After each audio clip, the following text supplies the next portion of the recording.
Hi, it's Nancy with Garden Scroll. By the time I get this post on, Christmas will be over.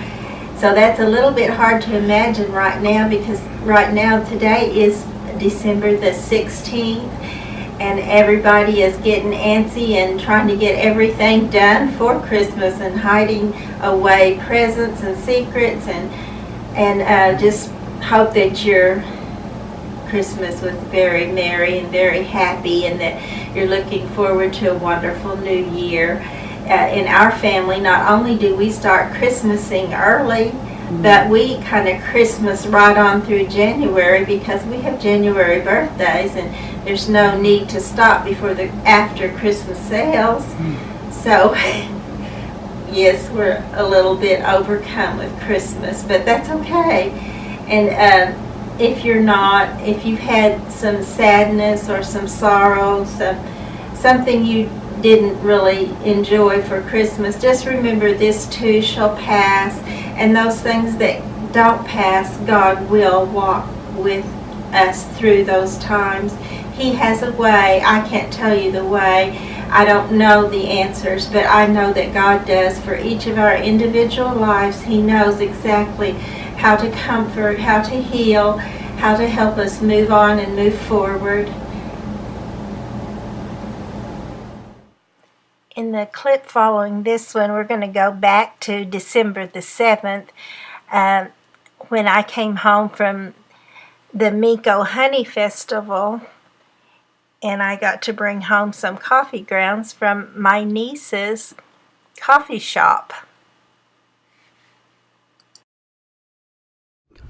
So today we went to Minko, Oklahoma, which has the Honey Festival, and my niece and her husband and their extremely handsome boys have their own little coffee and snow set up, which they will be traveling at some point, but right now they're stationed in Minko, and they had coffee grounds. So this last year I learned that coffee grounds, and for me I thought the coffee and the coffee grounds, so you can put leftover coffee in there too if you have some leftover we usually do from Sunday morning, but I'm going to put these coffee grounds right here on my just on the ground. I'm going to put it just here on the ground. And they do deter the snails, the slugs, probably the roly-polies, but definitely the snails and slugs get deterred with this. And they gave this to me free, so, sometimes it's a good thing to be an ant. So we had a wonderful time there, and of course I got some of my sister's wonderful cookies. But I'm going to be doing that for a little while. And also, as I've told you, I'm also learning about herbaceous earth. And I'm going to use that, I think, from now on, too, because it will kill these deterred. I don't know if they kill the little snails, but I'm going to put this on here. It's not only a deterrent for snails, but it's a wonderful fertilizer for your plants. Hi, it's Nancy with Garden Scroll. And today is December the 21st, 2019, and it's the first day of winter. So I've got out my little hibernating bear, and I'm going to gladly put that out because he and I both are ready for a hibernation, a good winter's rest from the garden. And we're ready for Christmas, of course, because we pretty much stay ready. We do Christmasing, as you've been seeing on the Garden Scroll post. If you've been watching, we just kind of start in October and keep right on going through January, because, who would stop Christmasing before the after Christmas sales? So, but I'm going to take this little more spring and summer basket out of here. And I'm going to put up my little bear. And I'll put this back on next spring. My husband and I have been going to funerals this last week, and it's a sad thing. I know that it's also a happy thing because it's their homecoming. But you know what I wish? I always wish that we could see just a glimpse, if we could just get a second, or especially if we could get a minute. If we could just get a minute of what's happening on the other side, it would be so much less pain and grief and worry and wonder and all that stuff that we do as just being human. But it does bring it right down to home when people you grew up with are dying. And then another thing I noticed was they did wonderful little clips, little movie clips.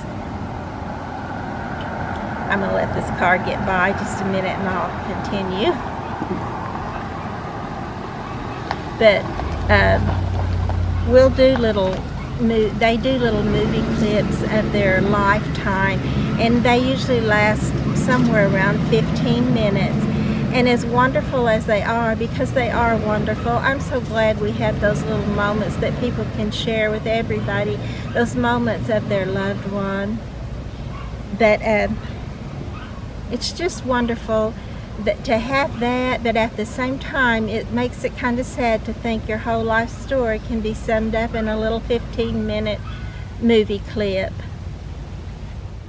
So I'm going to put this part away until next year, or next year is a few days away, but until next spring at least, when we take the little hibernating bear down. And I'm going to try to enjoy my hibernation as much as I possibly can.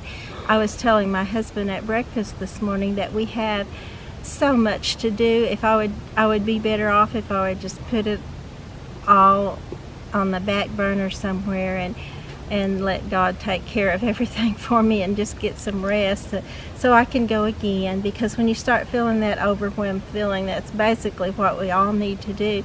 But then our mind tells us that we need to keep going on, which is exactly what I did when I made that divinity and had to make it 3 times. When if I would have rested a couple of days and then tried that last day, I'd have probably got it done the first time. But it's hard to tell as a human being when the best time to do things is, and what's the best time to do things with your life. I know the Bible gives us guides to do it while you're young, before, what does it say, before when they that see out the windows are dim, your eyes are dim, and all those things that it tells us to do, tells us to do it in our youth.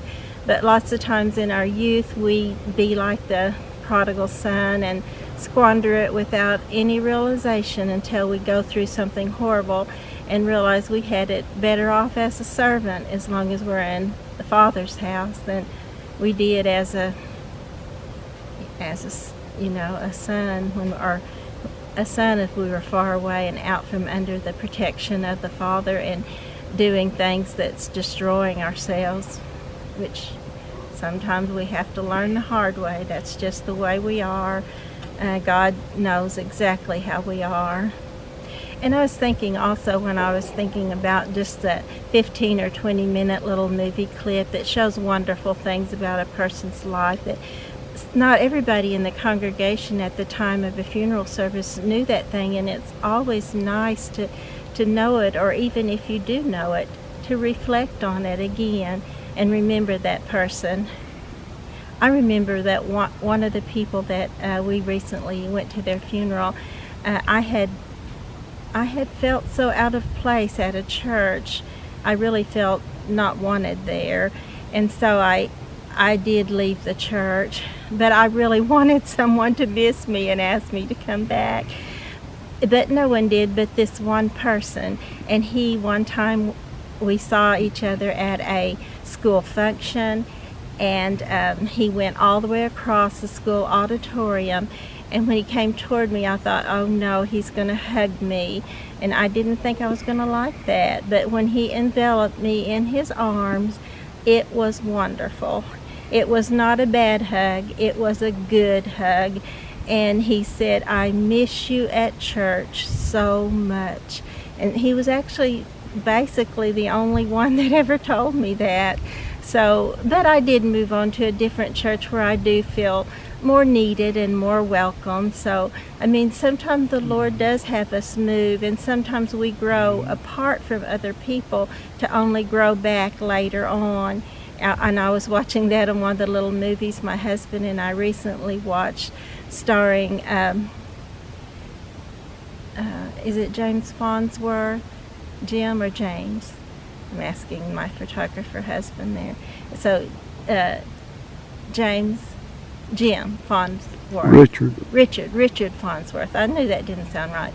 So Richard Farnsworth, but he actually had cancer, and he did that movie. And he at first told them, no, I'm not going to do it, but it was about two brothers that had got separated with life and stress and something they said to each other that neither one probably even remembered. But he wanted to go back and see his brother at least one more time and look up at the stars as they did when they were a child. And we watched that movie, and I thought it was good. It wasn't something I'd probably watch over and over again, but it was a good movie, and I loved Richard Farnsworth. I loved him on Anne of Green Gables. If you haven't seen that, you should see it. No matter how old you are, you're going to find a place in that, or how young, you'll find a place in that where you will relate in some small manner or big manner. And there's just a lot of character, humanity, just a lot of things like that. But I was telling someone after one of the funerals that we went to that it's hard to see that we're at the age when we're going to start dying. Now my mind is going to my little sister, who said, what age is that, Nancy? And then she started crying because she lost her daughter at a very early age, in her early 30s. And it's been 2 years now. Or has it? No, it's only been a year. It's only been a year, and she still just breaks down at a thought or anything. But that's okay. That's the way grief is. You don't let go of your grief because you never let go of your love. And she'll never let go of her love. And her daughter is loving, so loving. This daughter that I'm talking about, I kept her one weekend with her 2 little boys. We had a wonderful time. And I took her home, and I was telling her about a very sad time in my life, and I looked over at her, and her eyes were brimming with tears. They hadn't fallen down, but they were just watery with tears. And she said, oh, Aunt Nancy, I never wanted anybody in my family to ever have to feel like that. And she's just so tender-hearted and wonderful. And yet she died so early, and I went to the place where she died, and it happened to be right there, right where we had talked before, and she had wished that nobody would suffer like that. And then she had passed away unexpectedly, and it was just a very hard time. It's still a hard time. But if I can, I'm going to try to go back to my original thought, was that I was telling one of my cousins that life is kind of like that little short movie that was just 15 minutes, because it seemed like, just yesterday we were young, we were kids playing around together. And then I said, okay, maybe not, maybe it wasn't a few days, maybe it was a few months, but still. And we both laughed, because time has a way of feeling like it's going to last forever when you're in a job you don't really like, or you're struggling to get through school or whatever. There's just those hard times in life that I've been mentioning. But you know what the good times in life are, and we all find it out? It's the really simple things, like when you look up at the stars, like when you reach over to the person sitting next to you at the funeral, and it happens to be your little sister, and you take hold of her hand, and y'all are holding hands again. just like you did when you were little girls. And time has just disappeared, it's just back to when you were little girls again. And just the good, wonderful things like having breakfast with my husband, not having to hurry off to work with a cracker or whatever little small thing you can grab, and just getting to sit there for an hour and drink coffee and visit with each other. So those are some of the good things in my life, and I hope you have wonderful good things, wonderful memories, and just wonderful moments to build memories with. I wanted to look up the scripture that I was talking about, and of course I just butchered that all up, but so I decided to read it to you. As a matter of fact, I also found another thing in this same chapter of the Bible in Ecclesiastes that I had thought about all my life, because I've noticed that a lot of the little sayings that my daddy taught me end up being like just versions of words out of the Bible. And there was one that I was taught, I don't know if Daddy told me this one, it actually could have been my mother that told me this one, but whatever it was, I agreed with it wholeheartedly, and I knew that it must be in the Bible, so I searched for it for years. But babies come from heaven. I always thought babies must come from heaven. That scent, that love, that innocence, that beauty. Babies are wonderful. So anyway, it's in here if you'll listen closely. But Ecclesiastes 12, and I am reading from the King James Version of the Bible, and my daughter would look it up in the New International Version, and that's fine if you want to do that. There's some of this you may not understand right at first, but if you follow on to know the Lord and follow on to read the scripture and stay close to Him, He will show some of these things to you. But Ecclesiastes 12, remember now thy Creator in the days of thy youth, while the evil days come not, nor the years draw nigh, when thou shalt say, I have no pleasure in them. While the sun, or the light, or the moon, or the stars be not darkened, nor the clouds return after the rain. In the day when the keepers of the house shall tremble, and the strong men shall bow themselves, and the grinders cease because they are few, and those that look out of the windows be darkened. And the doors shall be shut in the streets, when the sound of the grinding is low, and he shall rise up at the voice of the bird, and all the daughters of music shall be brought low. Also, when they shall be afraid of that which is high, and fear shall be in the way, and the almond tree shall flourish, and the grasshopper shall be a burden, and desire shall fail, because man goeth to his long home, and the mourners go about the streets.